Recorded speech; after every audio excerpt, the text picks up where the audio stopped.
Good morning dear students, class 11 chapter जो चल रहा है आपका काइनेटिक थ्योरी ऑफ गैसेस। ठीक है, इसमें मैं आज आपको एक्सप्लेन कर रहा हूँ फ्रेडहोम्स लॉ ऑफ डिफ्यूजन। ठीक है, पहले तो आपको ये पता होना चाहिए कि डिफ्यूजन होता क्या है।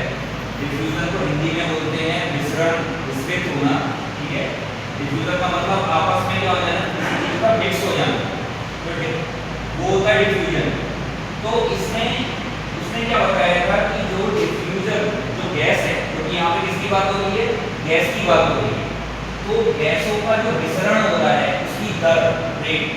ठीक है, रेट ऑफ डिफ्यूजन मतलब गैसेस आपस में जो मिक्स कर रही हैं, ठीक है, उसका जो डिफ्यूजन हो रहा है उसकी जो दर है, रेट होती है, वो इनवर्सली प्रोपोर्शनल होती है। इनवर्सली प्रोपोर्शनल का मतलब उल्टा रिलेशन। ठीक है, इनवर्सली प्रोपोर्शनल होती है square root of its density. ठीक है, डेंसिटी के स्क्वायर रूट के इनवर्सली प्रोपोर्शनल होती है। तो हम इसको ऐसे लिख सकते हैं कि जो रेट ऑफ डिफ्यूजन होगा वो इनवर्सली प्रोपोर्शनल होगा 1/√ρ। अब ये ρ जो होता है डेंसिटी इक्वल टू होता है मास अपॉन वॉल्यूम। तो ये जो बात होगी किसके लिए होगी, गैस के लिए होगी। तो विस्तृत होने की जो दर होती है वो इनवर्सली प्रोपोर्शनल होती है स्क्वायर रूट ऑफ डेंसिटी के। अब क्योंकि इनवर्स रिलेशन R1/R2 अगर हम लिखते हैं is equal to square root में जो डेंसिटी है वो इनवर्स हो जाएगी, यानी कि √2/ρ उल्टा हो जाएगा। R1/R2 यहाँ पे क्या आ जाएगा, √2/ρ, और यहाँ पे √, इसको दिखा रहा है डेंसिटी, और ये डेंसिटी किसकी है, गैस की।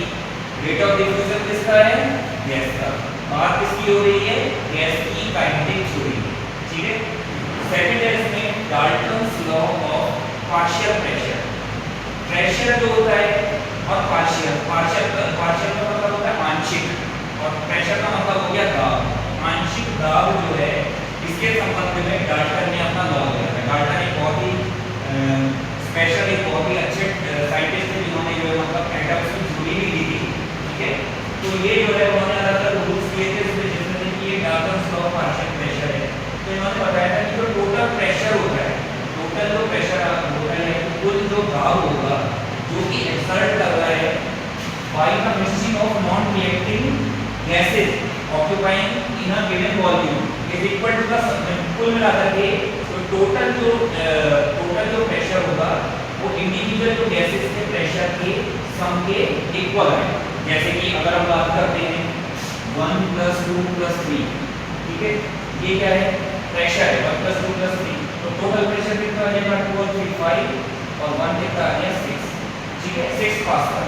तो ये टोटल प्रेशर जो होगा वो इंडिविजुअल जो नॉन रिएक्टिंग जो गैसेस की बात कर रहा है उन गैसेस के प्रेशर के सम के इक्वल आएगा टोटल प्रेशर। तो ये Dalton's law of partial pressure हो गया, और ग्राम्स